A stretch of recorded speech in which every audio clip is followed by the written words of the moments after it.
Baik, kami persilakan kepada calon presiden untuk kembali menuju ke panggung utama. Kami persilakan kepada bapak-bapak untuk bisa menuju ke panggung utama. Baik, dan kita beralih ke pertanyaan untuk calon presiden nomor urut 3. Pertanyaan untuk subtema pemberantasan korupsi.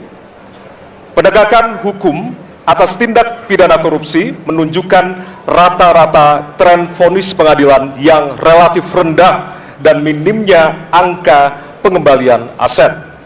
Pertanyaan, apa terobosan yang akan Anda lakukan untuk menimbulkan efek jera bagi pelaku korupsi sekaligus menyelamatkan aset negara yang dikorupsi? Waktu Anda 2 menit Bapak, dimulai dari sekarang. Terima kasih. Yang pertama dari si penegakan hukumnya dulu. Maka kalau saya mulai dari sini, maka yang mesti dilakukan adalah pemiskinan.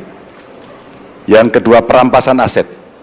Maka segera kita bereskan undang-undang perampasan aset, dan untuk pejabat yang korupsi bawa ke Nusa Kambangan agar bisa punya efek jera bahwa ini tidak main-main.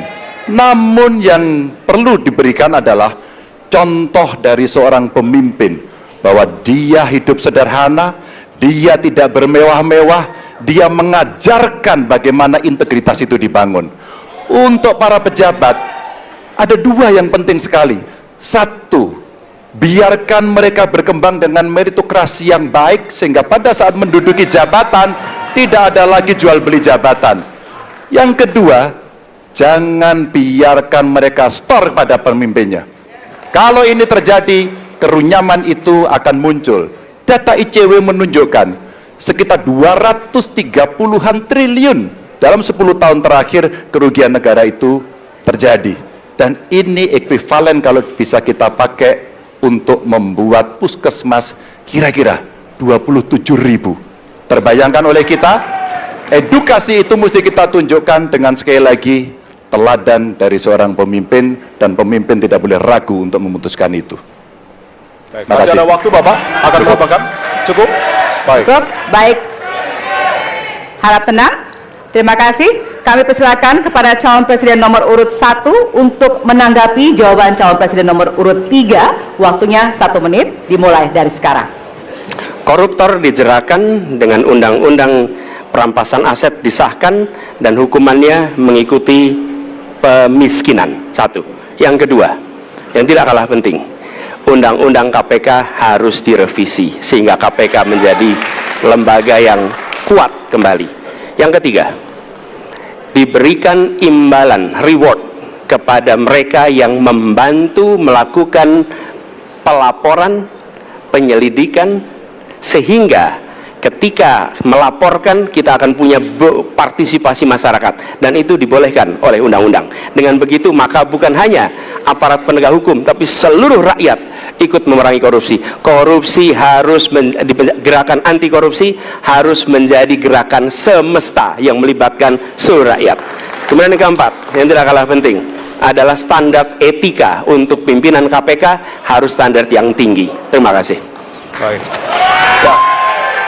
Dan selanjutnya kami silakan kepada calon presiden nomor urut 2 untuk menanggapi jawaban dari calon presiden nomor urut 3. Waktu Bapak 1 menit, dimulai dari sekarang.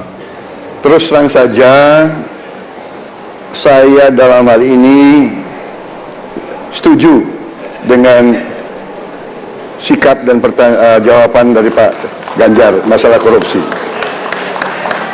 Korupsi adalah pengkhianatan terhadap bangsa. Korupsi harus diberantas sampai ke akar-akarnya. Kita harus perkuat KPK, kita harus perkuat juga kepolisian, kita harus perkuat juga kejaksaan, kita harus perkuat ombudsman, semua badan-badan yang bisa membantu untuk mitigasi korupsi harus kita perkuat. BPK, BPKP, inspektorat di tiap kementerian ini harus diperkuat. Jadi saya sependapat korupsi harus diberantas sampai seakar-akarnya. Benar.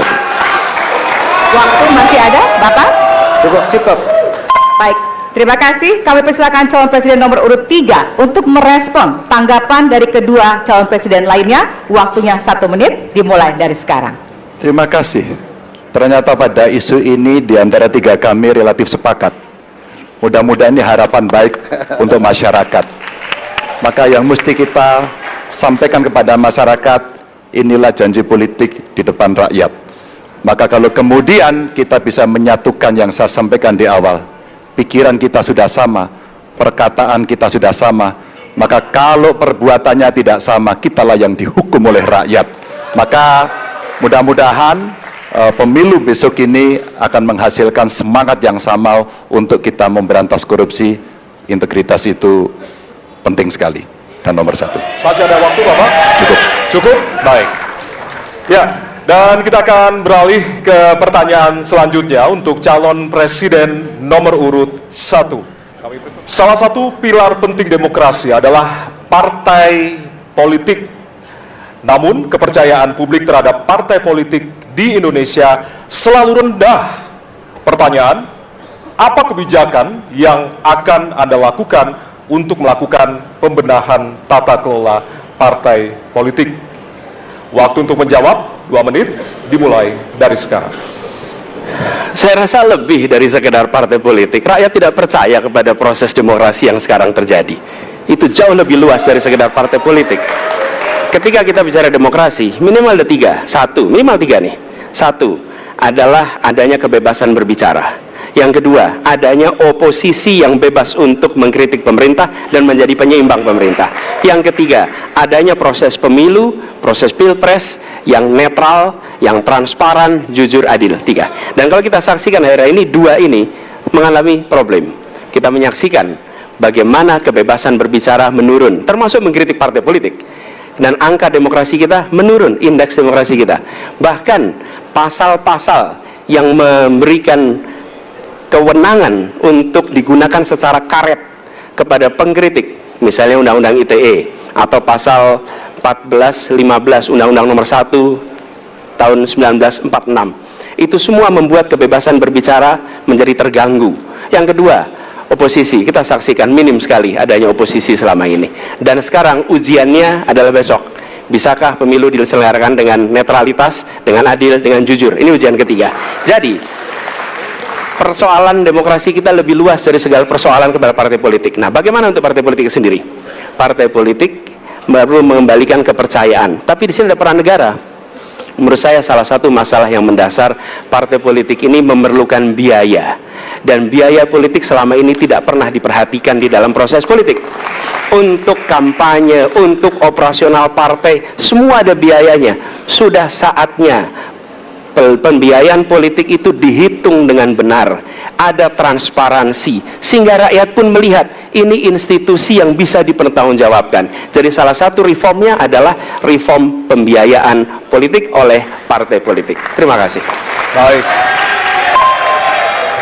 Waktu sudah habis, terima kasih. Kini kami persilakan calon presiden nomor urut 2 untuk menanggapi jawaban calon presiden nomor urut 1. Waktunya 1 menit, dimulai dari sekarang. Mas Anies,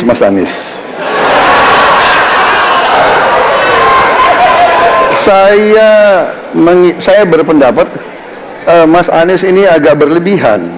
Mas Anies mengeluh tentang demokrasi ini dan itu dan ini. Mas Anies dipilih jadi gubernur DKI menghadapi pemerintah yang berkuasa. Saya yang mengusung Bapak.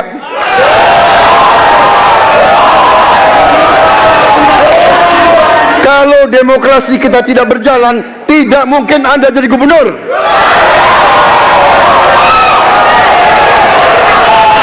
Kalau Jokowi diktator, Anda tidak mungkin jadi gubernur. Saya waktu itu oposisi, Mas Anies. Anda ke rumah saya, kita oposisi, Anda terpilih. Waktu habis, Bapak. Harap tenang, Bapak Prabowo. Baik, para pendukung kami mohon untuk tenang. Baik, selanjutnya kepada calon presiden nomor urut 3, kami silakan untuk menanggapi jawaban calon presiden nomor urut 1. Waktunya 1 menit dari sekarang. Saya jadi tidak enak ini Mbak hari ini. Mohon maaf, saya tidak enak karena dua kawan saya sedang nagih janji dan membuka buku lama. Tapi percaya begini, yang pertama tidak ada demokrasi tanpa partai politik. Tidak ada, suka tidak suka, mau tidak mau. Dan fungsi partai politik itu adalah agregasi, sumber rekrutmen kader, pendidikan politik. Kebetulan saya pernah menjadi ketua pansus undang-undang partai politik. Maka pada saat perdebatan penguatan dari sisi anggaran, penguatan dari sisi partisipasi masyarakat mesti dilakukan, saat itu tidak terlalu banyak yang setuju. Maka Mas Anies, soal oposisi tidak oposisi, soal kepentingan saja kok. Kapan kita bertemu, kapan kita tidak bertemu, dan kemudian kita akan bersikap pada posisi masing-masing. Tapi yang penting, pendidikan politik kepada masyarakat itulah yang menjadi PR besar dari partai politik agar cepat dewasa. Oke, waktu Anda habis, Bapak. Ya, dan kita akan lanjutkan. Baik, kita akan lanjutkan debatnya, Bapak Ibu. Kita akan lanjutkan ke pertanyaan selanjutnya untuk calon presiden nomor urut 1. Ya. Untuk merespon tanggapan dari dua calon presiden lainnya, waktunya 1 menit dari sekarang. Ya. Terima kasih. Ketika kita menghadapi sebuah proses demokrasi, di situ ada pemerintah dan ada oposisi. Dua-duanya sama terhormat. Dan ketika proses pengambilan keputusan itu dilakukan, bila ada oposisi, maka selalu ada pandangan perspektif berbeda yang membuat masyarakat bisa menilai. Karena itu oposisi itu penting dan sama-sama terhormat. Sayangnya tidak semua orang tahan untuk berada menjadi oposisi. Okay? Seperti sampaikan Pak Prabowo tidak tahan untuk menjadi oposisi. Apa yang terjadi?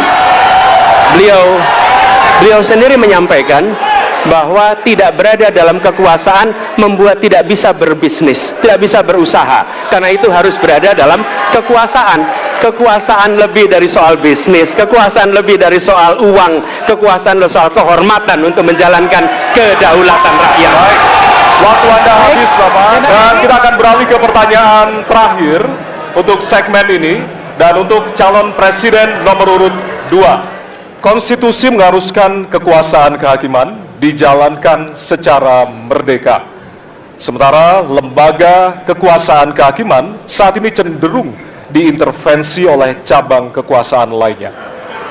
Pertanyaannya, apakah Anda setuju dengan pernyataan tersebut?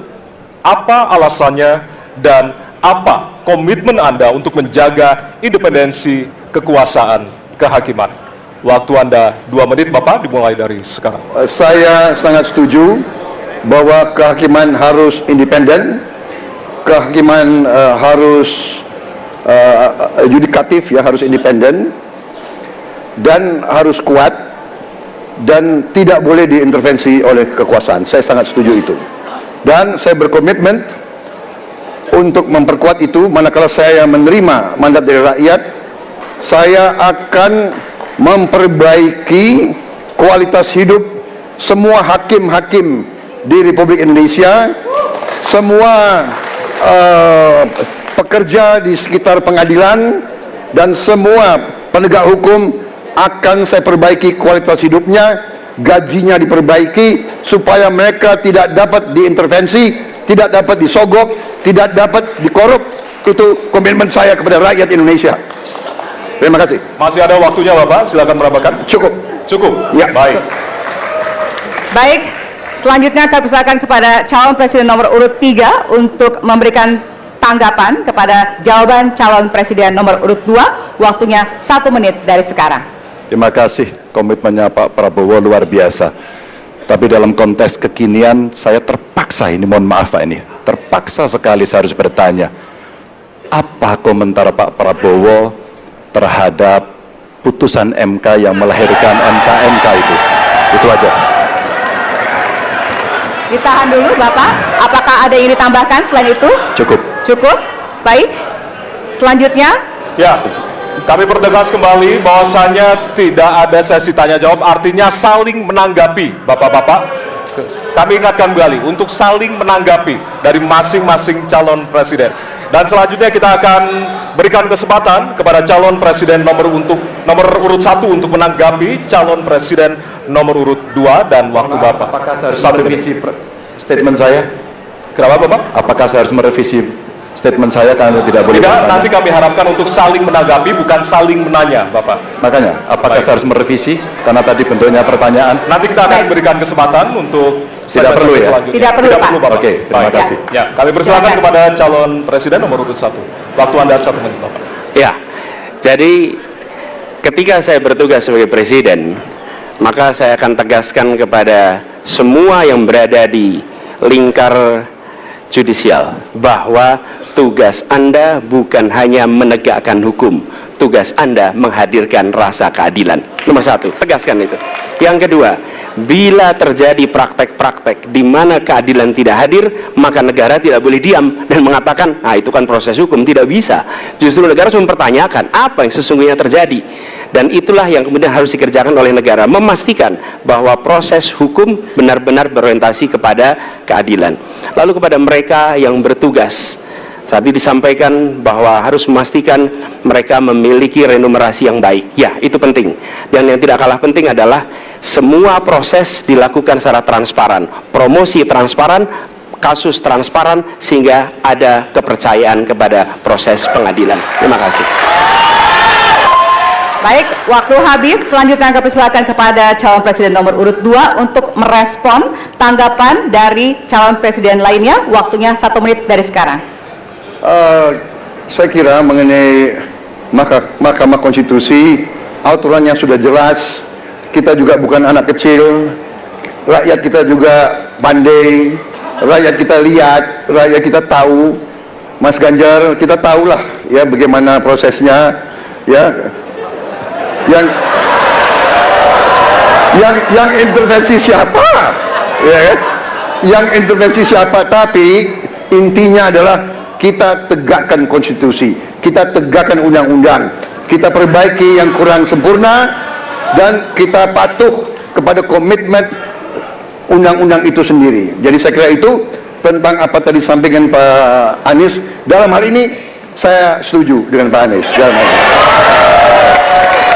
Waktunya masih ada, Bapak? Saya sependapat kita harus membuat yudikatif kuat, harus ada merit system, harus ada ujian-ujian yang baik.